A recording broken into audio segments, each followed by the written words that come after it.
최근에 대파 문제로 물가가 아주 제대로 논란이 되고 있습니다. 여기에 대해서 여야가 여러 가지 정책을 내놓고 있습니다. 국민의힘은 그 정부와 함께 농축산물 가격 대응에 1,500억을 투입하겠다라고 이야기를 했고요. 민주당에서는 1인당 25만 원씩 긴급 지원을 제안을 했습니다. 자, 이 정책들이 어떻게 흘러가는지 저희가 한번 지켜보겠습니다. 먼저 여당 정책부터 우리 안진걸 소장님이 좀 설명을 좀 해주시죠. 예, 무정부 상태다, 무대책이다 이런 비난이 많은 상황인데요.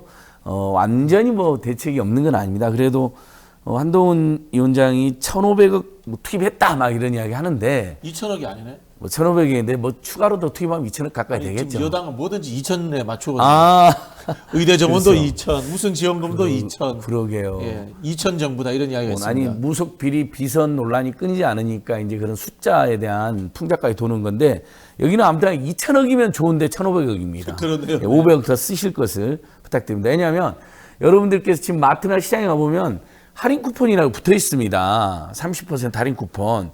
근데 영수증 딱 찍어보면 10,000원 한도라는 게 딱 나와 있어요. 그래서 지금 얼마 썼는지 알려줍니다. 근데 그게 여러분 500억, 600억 정도거든요. 그러니까 1인당 2만 원씩 부전히 써버리면 300만 명 혜택을 보는 거고요. 네. 1인당 10만 원씩 혜택, 1인당 10,000원씩 쓰면 500만, 600만 명인데 우리 가구는 2,300만 가구입니다. 국민은 5,200만이고요. 그러니까 굉장히 미미한 정책이 나오는데 바로 그럼에도 불구하고 그 금액 이제 개개인의 할인 쿠폰이 주어지고 그다음에 납품 단가를 일부 지원해 줍니다. 그게 합쳐져서 1,500억 재정 투입이 됐다는 건데 체감이 되느냐? 제가 정말 너무 안타깝고 차량에 지금 어제 마트에 사갖고 온 사과를 놔두고 왔는데요. 보여주려고 사과 2알에 10,000원입니다. 정말 눈물 나더라고요. 대파는 조금 내렸습니다. 대파는 조금 내린 건 사실인데 할인 쿠폰 붙어서 우리 동네에서 3,000원대. 그러니까 그 전까지 4,000원, 5,000원대. 그러니까 875원은 정말 말도 안 되는 가격이란 건 시장을 조금만 가보신 분들이나 아니면 시장 보고 온 식구들한테 이야기를 들어보신 분들은 다 그거 사기란 걸 알고 있는데 최근에 사과라든지 대파에 대한 지원이 일부 늘어나서 조금 줄어든 감이 있지만 전혀 큰 체감은 안 된다. 여전히 엄청난 물가 고통 속에 살고 있다 이렇게 보고 있습니다. 네. 교수님 수치를 보신다거나 아니면 피부로 느끼시기에 정책을 한 지가 2주 정도 됐다라고 이야기하는데 좀 체감하시는 부분이 있으세요? 예, 가보면 어떤 정부 할인 지원 품목 이렇게 네네. 돼서 어떤 사과는 할인하는 게 있긴 있어요. 네. 그렇지만 좀 먹음직스러워 보이고 네. 알이 굵은 사과는 살 수 없을 정도의 가격이거든요. 네. 그래서 저희 가정만 하더라도 과일 소비를 거의 줄이고 있거든요. 아, 과일을 예, 안 예, 드신다. 너무 비싸서. 네, 네. 예, 그걸 사기가 꼭 살 돈이 모자란다기보다도 과일값이 이래야 되나 이런 생각에서 사기가 좀 힘들어지는 그런 상태입니다. 그러니까 미리미리 준비를 해서 미리미리 민생을 챙겨서 이런 것들은 벌써 작년에 작황이 나쁘다 그러면 준비할 기간이 벌써 한 6개월 겨울을 지나면서 충분히 있었잖아요. 네. 근데 그때는 이런 걸 챙기지 않다가 갑자기 선거에 임박해서 서민들이 아우성을 치니까 네. 이렇게 허겁지겁 하다 보니까 그 돈 1,500억 원을 쓰더라도 그 쏜 돈이 생산자한테 가거나 소비자한테 가야 되는데 대부분이 중간 유통업자한테 거의 다 많이 가는 것 같습니다. 네. 그래서 효과도 작고 또 돈 떨어지면 또 어떡하죠? 그래서 미리 민생을 챙기지 못한 게 그 뒤에는 많은 돈을 써도 효과가 작고 또 그렇게 어려움이 있는 것 같습니다. 예, 교수님 말씀 맞는 게 2,500억 중에 상당수 납품 단가 지원으로 하거든요. 납품 단가 지원은 유통업체 지원을 해주는 겁니다. 상인들한테 지원이 되네요. 네. 유통업체가 예를 들면 사과 한 알에 5,000원으로 납품을 한다. 그러면 너무 비싸지 않냐고 거기에 예를 들면 1,000원이나 2,000원을 지원을 해주는 거예요. 그럼 그 납품 단가한테 가는 거예요. 납품업체한테. 우리한테 오는 것은 소비자 할인 쿠폰. 많아봐야 600억. 그래서 아까 다시 한번 말씀드리지만 요거 발품 풀어갖고 열심히 가신 분들은 혜택을 봐요. 근데 좀 늦게 가잖아요. 기금 소진하면 지원이 없어요. 네, 네. 영수증에 심지어 찍어준다니까요. 딱 당신께서는 지금 방금 사과랑 배하고 감자를 샀는데 거기에 할인이 30% 붙어서 예를 들면 9,700원이 붙었다. 300원만 더 되는 거예요, 이제. 그러니까 굉장히 미미한 거죠. 우리 다시 한 가구는 이번에 통계청에서 발표한 우리나라 가구 수는 2,250만 가구쯤 됩니다. 그런데 거기서 300만 명 2만 원, 600만 명 1만 원. 일부 발품 파는 계층에는 도움이 되는 건 맞지만 너무 미미한 거고 그 대상도 작은 거죠. 그리고 10,000원, 2만 원 할인 쿠폰 쓰면 그다음부터는 지원이 하나도 없습니다. 네. 그러니까 이재명 대표가 말한 전국민 재난 물가 재난 지원금, 우리가 코로나 때 여러분 기억나시죠? 2번의 재난 지원금이 있었습니다. 한 번으로 기억하신 분이 있는데 2번입니다. 왜냐하면 한 번은 전국민 1인 4인 가구 기준으로 100만 원, 한 번은 소득 수준 88% 수준으로서 하위 국민, 그러니까 국민의 한 80, 90% 다 받으신 거죠. 그때는 1인당 25만 원, 좀 그래서 4인 가구가 아닌 5인 가구면 125만 원, 조금 더 받은 가정도 있습니다. 이렇게 2번에 지급됐는데 그때 뭐 인플레가 뭐 폭등했다거나 아니 뭐 재정이 망했다거나 이런 문제가 전혀 없었습니다. 국민들 입장에서 야, 국가가 드디어 처음으로 내가 태어나서 국가가 국민을 챙겨주는 걸 봤다. 그리고 그게 다 동네에서만 또 중소상공인에게만 쓰게 돼 있거든요. 그러니까 완전히 동네 경제, 자영업자, 소기업, 소상공인들의 경제만 활성화되는 굉장히 좋은 효과가 있었던 것이죠. 예. 댓글에 재밌는 분이 있는데요. 민주당이 공천 혁신을 해서 수박 공급을 줄여서 그렇다. 뭐 그런 썰렁한 유머가 있습니다. 재밌습니다. 네. 좀 웃어주십시오. 네. 수박 공급 많이 줄었죠. 네. 아니, 그 뜬금없이 계속 수박 이야기가 댓글에 올라와요. 그래서 제가 읽어드렸습니다. 네. 교수님, 뭐 이제 1,500억이라는 게 큰 돈인데 왜 이게 근본적인 해결이 안 되고 물가 문제가 계속해서 이어지고 있는가요? 예, 그러니까 그 미리미리 대비를 해야 되는데요. 네. 예, 수개월 전부터 했으면 훨씬 더 작은 돈으로도 더 큰 효과를 낼 수 있거든요. 그렇잖아요. 이미 이렇게 작황이 불황이거나 그 공급 측에서 인플레 요인이 생겼을 때 정부에서 농협에서 구매하는 분량을 늘린다든지 그 농민들하고 직거래하는 부분을 늘린다든지 이런 식으로 해서 충분히 대비를 했다면 작은 돈으로도 더 큰 효과를 낼 수 있는데요. 네. 지금 제일 늦게 하다 보니까 이건 큰 돈을 들이고도 이렇게 별로 효과가 나지 않는 그런 안타까운 점이 있습니다. 그러니까 근본 문제는 이 민생이라고 하는 것은 그 정치하시는 분들이 관심을 두고 계속 네네. 그 챙겨와야 되는 거거든요. 네.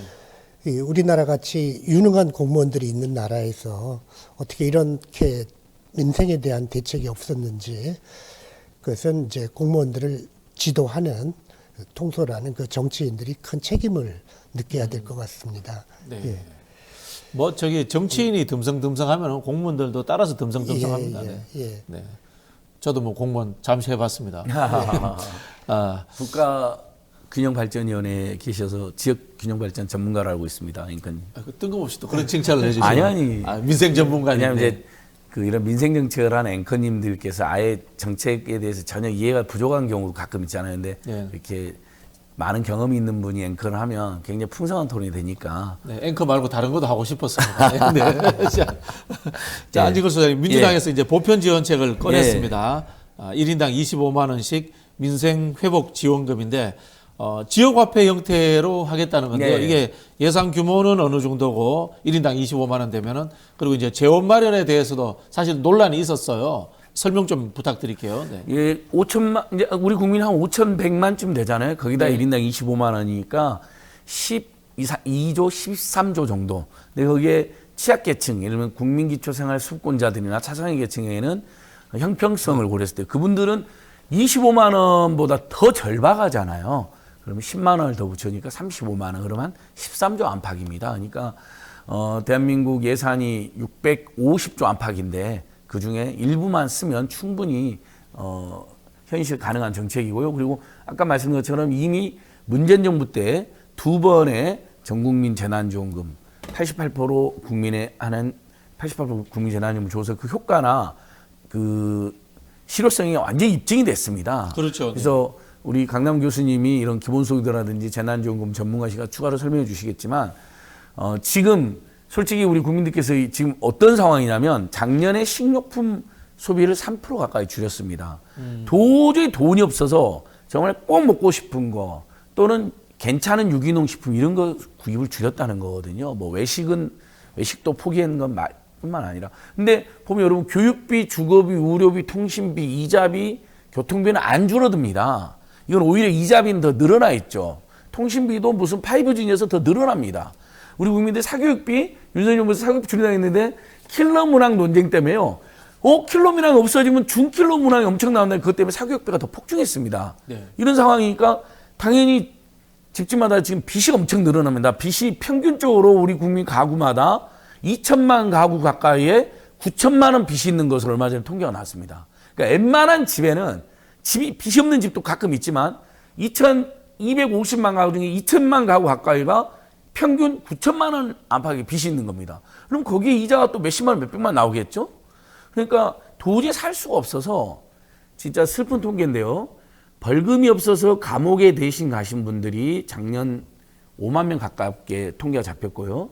작년에 우리 국민들 정말 그래서는 안 되겠지만 너무 먹고 살기입니까? 10만 원 이하의 소액 절도 사범이 급증을 했는데요. 네.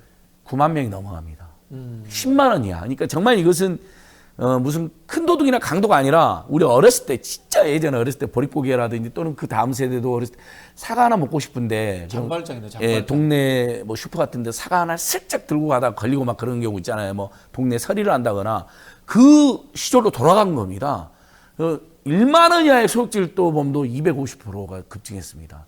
이런 상황이면 국민들이 이제 이렇게 되면 여러분 이렇게 되는 거거든요. 범죄로 가거나 아니면 빚이 무서우니까 야반 도주를 하거나 아니면 정말 선택하지 않아도 극단적 선택으로 내몰리는 겁니다. 이거 막으려면요. 지금으로서는 할인 쿠폰 이런 거는 되지가 않습니다. 전국민 물가 재난지원금 25만 원. 뭐 25만 원이 너무 많다. 지금 예산에서 12조는 지금 어렵다 그러면 좋습니다. 10만 원이라도 20만 원이라도 줄여서 이건 다른 나라에서도요. 독일은 뭐 에너지를 그러니까 교통비를 3만 원 내면 뭐 3달간 대중교통 무료로 이용하는 뭐 이런 정책도 있고 캘리포니아주 같은 경우도 인플레 수당에 대해서 지급한 바가 있습니다. 그래서 충분히 가능하다 이렇게 보고 있습니다. 이게 이제 지역화폐 형태로 가면은 광역지자체나 기초지자체 같은 경우 굉장히 좋아할 것 같아요. 뭐 매칭할 수도 있고 뭐 그런 방법들이 생길 것 같거든요. 사실 지역화폐 문제는 지자체 장에 정당의 소속에 관계없이 다 좋아하거든요. 다 하고 있죠. 지금 보수, 진도, 중보할 것 없이 지역화폐는 안 하는 데가 없습니다. 뭐 네. 지역페이라고 있는 데도 있고 뭐 그렇죠. 지역 네. 사랑 상품권이라는 것도 있을 거고요. 그러니까 거기에다가 얹혀서 주기 때문에 기존에 이제 본인들이 그러면 이제 지자체가 예를 들면 정부 지원금에다가 우리가 예비비를 동원해서 우리도 예전에 그런 게 있습니다. 지자체가 조금 더 얹혀서 줍니다. 그렇게 하죠. 네. 네, 그러면 25만 원이나 30만 원이 될 수도 있고요. 네. 또 지자체가 5만 원 얹혀주면서 할증을 붙여줄 수도 있습니다. 지역화폐는 뭐 10%를 할증해 준다든지 그럼 5만 5천에 들어오는 거죠. 그럼 우리 국민 입장에서 얼마나 숨통이 튑니까. 근데 이제 유일한 반대 논리가 시중에 돈이 풀려서 뭐 인플레가 다시 일어난다고 하는데 요건 현금을 바로 푸는 게 아니잖아요. 문재인 정부 때도 포인트로 줬거든요. 신용카드 포인트 같은 형태로. 그다음에 지역에서 쓸 수 있는 카드를 줬거든요.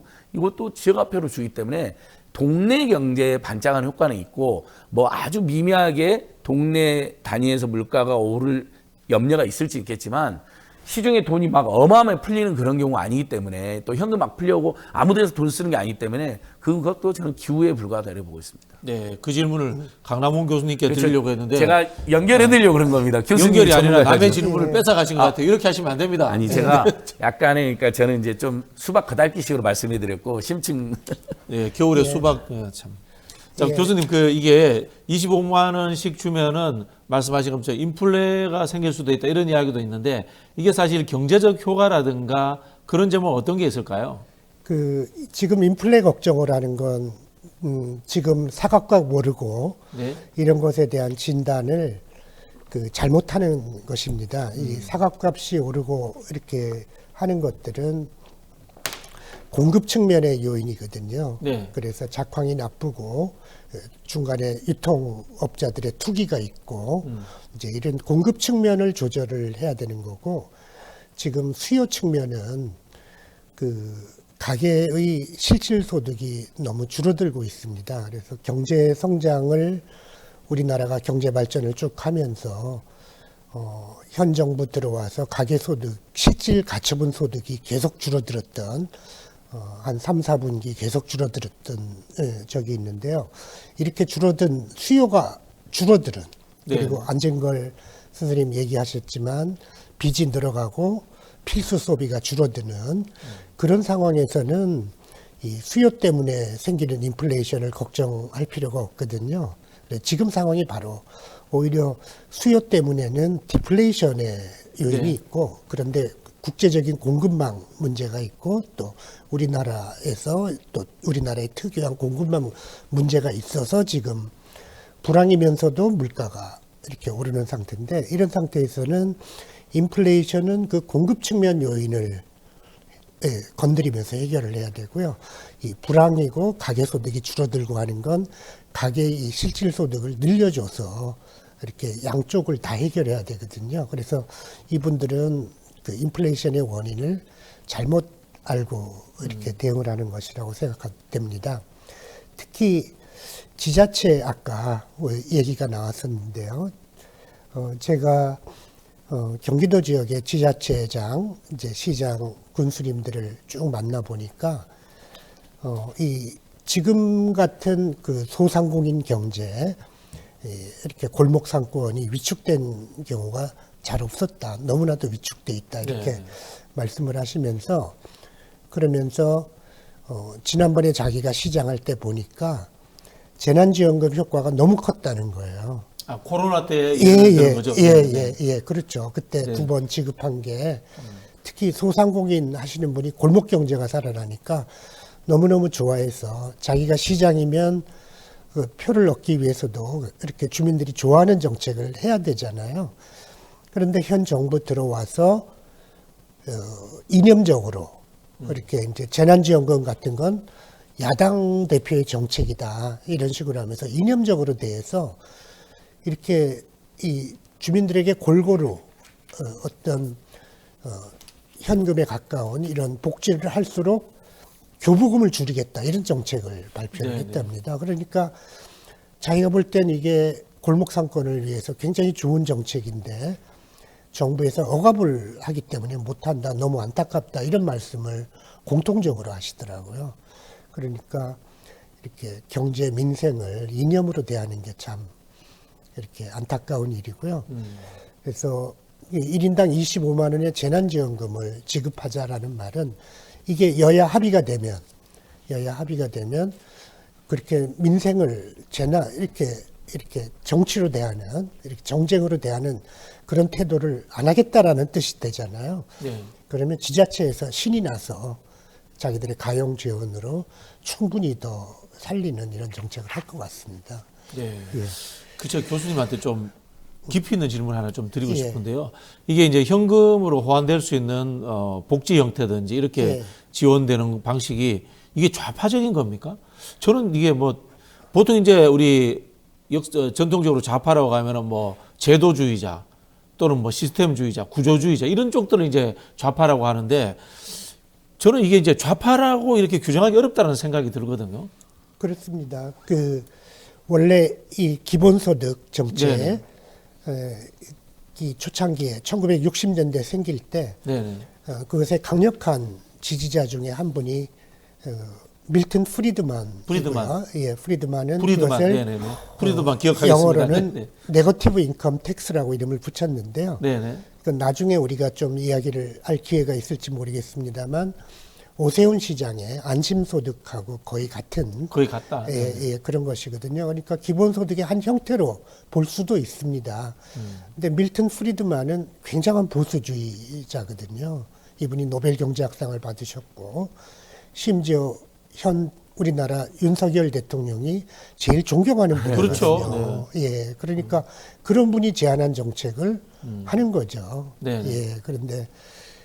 그래서 이걸 좌파 정책이라고 말할 수 없고요. 네. 오히려 좌파와 우파가 함께 지지하는 그런 정책이다. 뭐 반대하는 분도 있는데 함께 반대하거나 함께 지지하는 네. 뭐 그런 정책이죠. 네, 알겠습니다. 좀 더 여쭤보면은 이제 기본소득을 하면은 사람들이 게을러질 수 있다.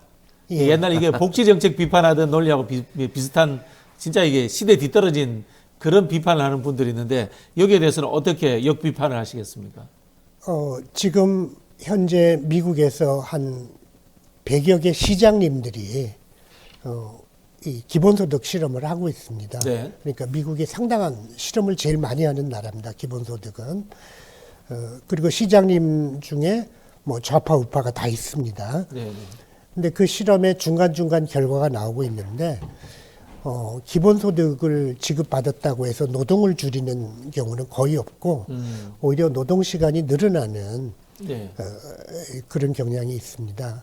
그러니까 전통적인 그 실업자에게만 그 생각을 해보십시오. 실업자에게만 어떤 지원을 한다 그러면 비정규직이라도 소득이 취업을 해서 소득이 생기는 순간에 그 지원금이 끊어지잖아요. 그렇죠. 네.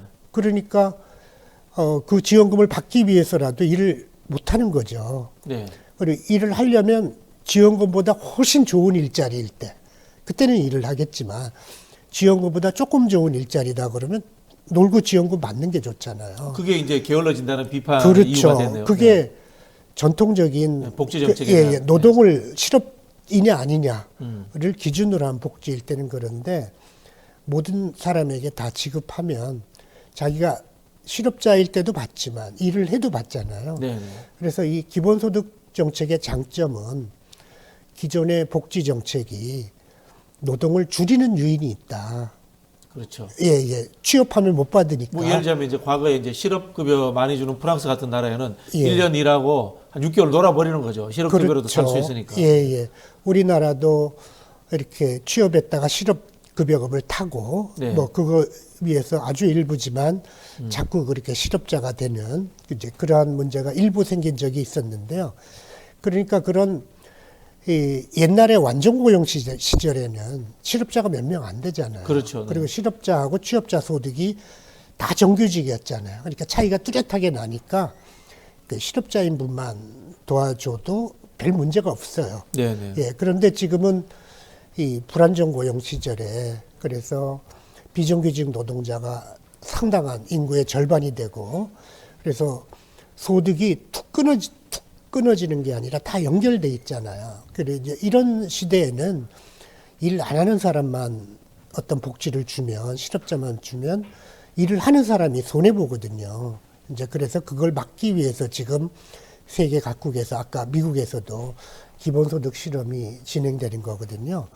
그러니까 현대 경제에 적합하게 어떤 새로운 복지 제도를 구상하자 이런 뜻이 있고 그거는 어떻게 하면 노동을 더 많이 해도 노동을 해도 손해 보지 않는 복지 제도 이런 걸 설계하기 위해서 기본소득 실험이 많이 진행되고 있다 이렇게 말씀드릴 수 있습니다. 네. 저는 우리가 이제 이런 복지제도나 기본소득 논의할 때마다 나오는 말, 나라 망한다, 경제 망한다는 말, 이제 진보, 중도, 보수 어느 쪽에서 안 했으면 좋겠어요. 아니 문재인 정부 때 코로나 지원금 줘서 경제가 살아났는데 뭘 그러니까요. 망했어요? 아니, 그러니까 네. 가장 비근한 예로 제가 정말 아직도 생생히 주 5일 근무제 제가 캠페인 했었는데 예전에 참여연대라는 단체 때 그때 정말 막 보수 언론 경제계에서 주 5일 근무하면 나라가 망한답니다.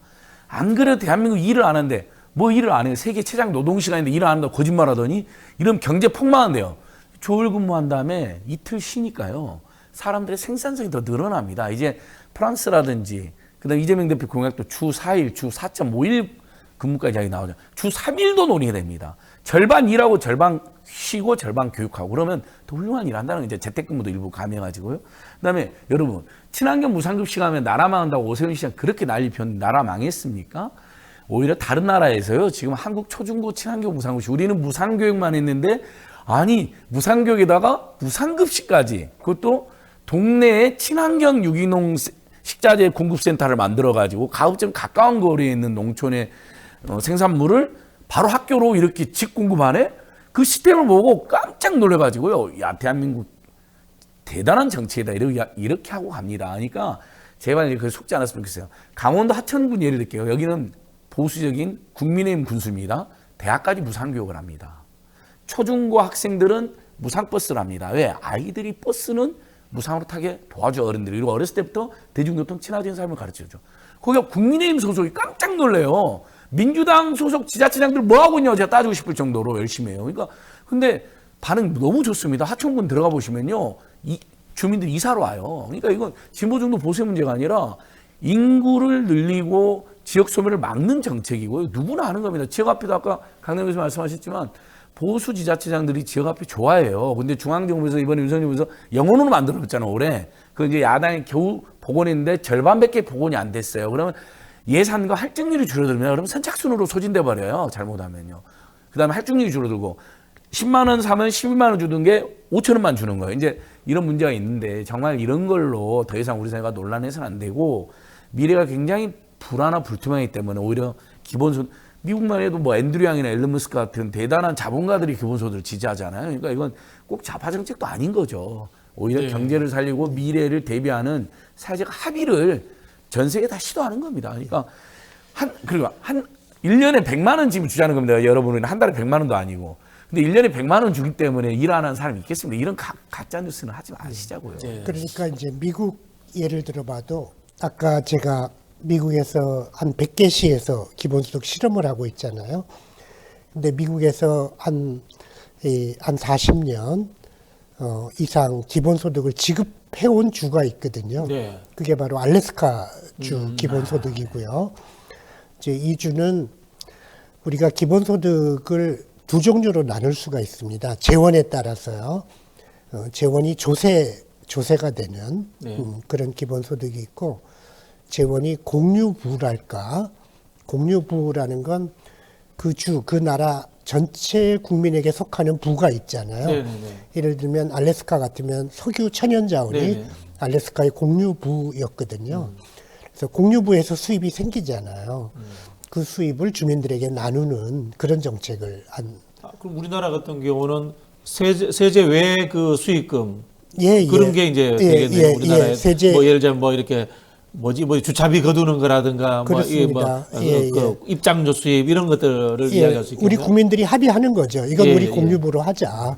이제 나라마다. 그래서 그러니까 알래스카는 지하 자원은 우리 공유부로 하자. 이렇게 네네네. 주민들이 주 헌법으로 합의를 봤거든요. 그래서 이 석유에서 나오는 수입을 지금 한 40년, 50년 가까이 기본소득으로 나눠주고 있는데요.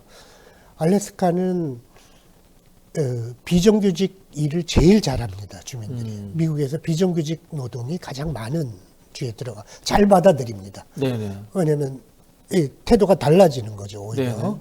그다음에 알래스카는 뭐 석유 수입도 크지만 미국에서 매우 잘 사는 주에 들어가거든요.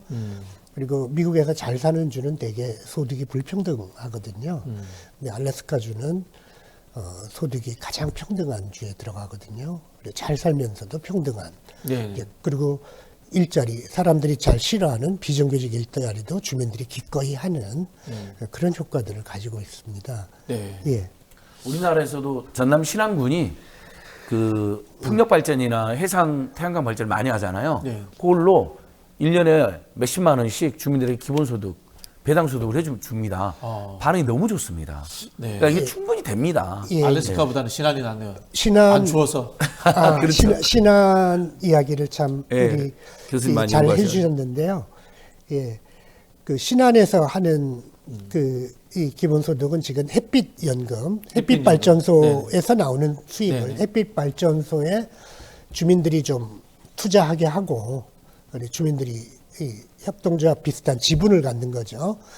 갖고 투자하게 하고 그걸 근거로 지금은 현재는 5개 섬에서만 지급하고 있는데 바로 그게 공유부형 기본소득이죠. 네네.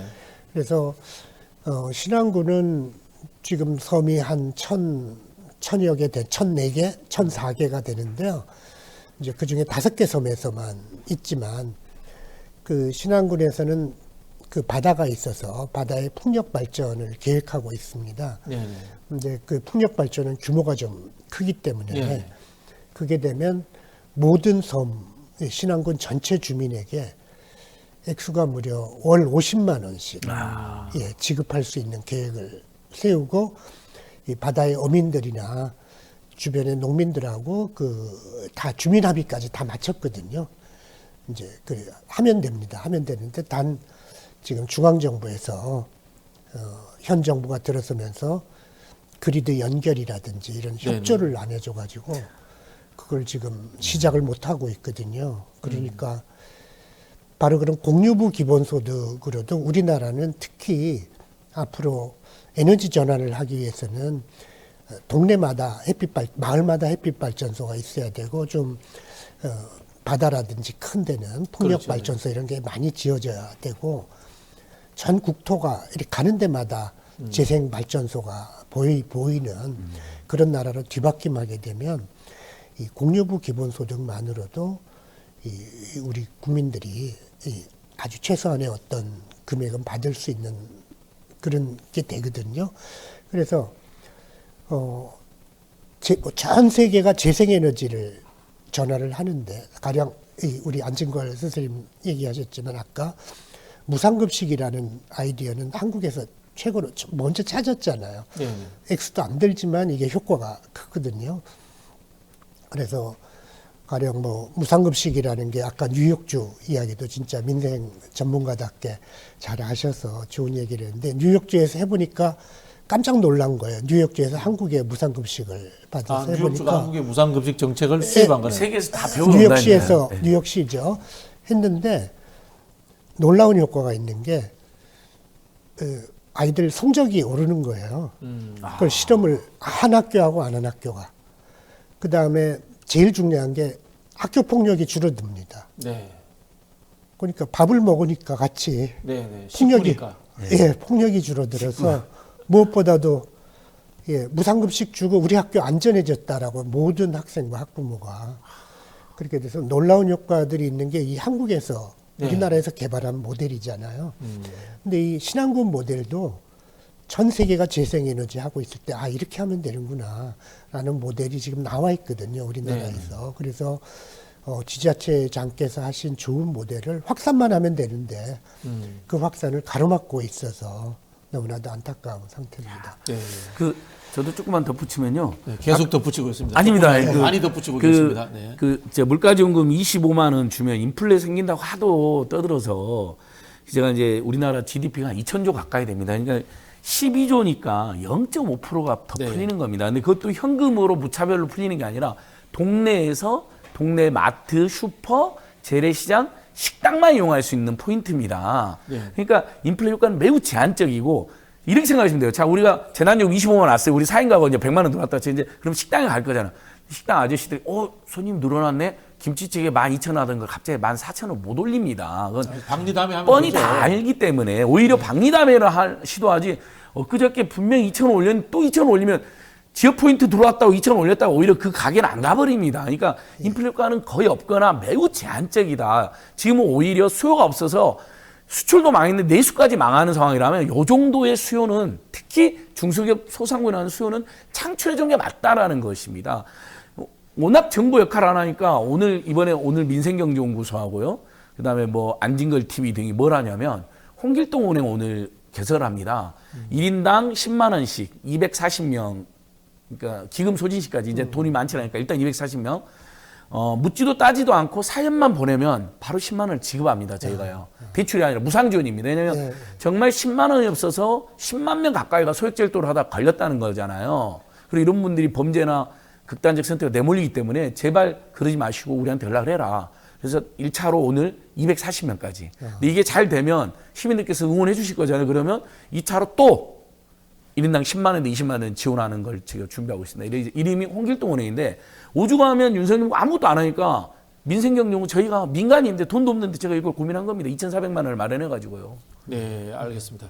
안길동은행으로 해도 될 아닙니다. 뻔했는데. 홍길동은행이고요. 네. 드림스폰이라고 하는 사회적 기업에서 지금 신청을 받고 있습니다. 드림스폰 참 여러분 기억해 느낌이 주시죠. 정부의 부재 같습니다. 예. 정부가 제대로 역할을 못하니 시민사회 영역에서도 이런 일들이 이제 일어나고 있군요. 자, 마지막으로 금투세 이야기 좀 해봐야 될 것 같은데요. 금투세 폐지하기로 한 게 원래 유예 기간이 많이 있지 않습니까? 예. 근데 갑자기 이제 이 선거를 앞두고 갑자기 폐지하자 이런 이야기가 나왔습니다. 이게 어떤 효과가 있는가요? 뭐 주식하시는 분들이라든가? 이 금투세는 소액 투자가나 개인 투자가들에게는 거의 부담이 되지 않고요. 네네. 그러니까 금융 투자 수익이 있으면 네네. 예, 금융 투자 수익에 그 손해 난 걸 좀 빼줍니다. 그러니까 주식 거래를 하다가 이익이 볼 수도 있고 손해가 날 수도 있는데 손해 난 금액을 빼주고 이익이 난 금액에 대해서 세금을 매기자라고 하는 것이고 이것은 모든 소득에 다 세금을 매겨야 된다는 조세 일반 원칙에 충실한 제도거든요. 네네. 그래서 그리고 대부분의 개인 투자가는 손해 나시는 분이 한 80%, 90%가 됩니다. 그래서 상관이 없고 돈을 아주 많이 버신 분들이 세금을 내게 되는 그런 제도인데 이거를 폐지할 이유가 전혀 없죠. 예, 이거는 오히려 그 가난한 이렇게 소액 투자가들에게는 거의 영향이 없고 오히려 도움이 좀 되고 그리고 이렇게 거둔 세원으로 복지에 쓰는 게 맞는 제도인데 이렇게 무조건 세금만 깎아주면 이렇게 좋은 것처럼 복지 정책인 것처럼 얘기하는 건 잘못이라고 할 수 있겠습니다. 네, 알겠습니다. 뭐 3억 이상의 이득이 발생해야 발생하는 세금인데 기본적으로 그런 분들 우리 주식 투자에 얼마나 있겠어요. 대부분 손해를 보거나 네네.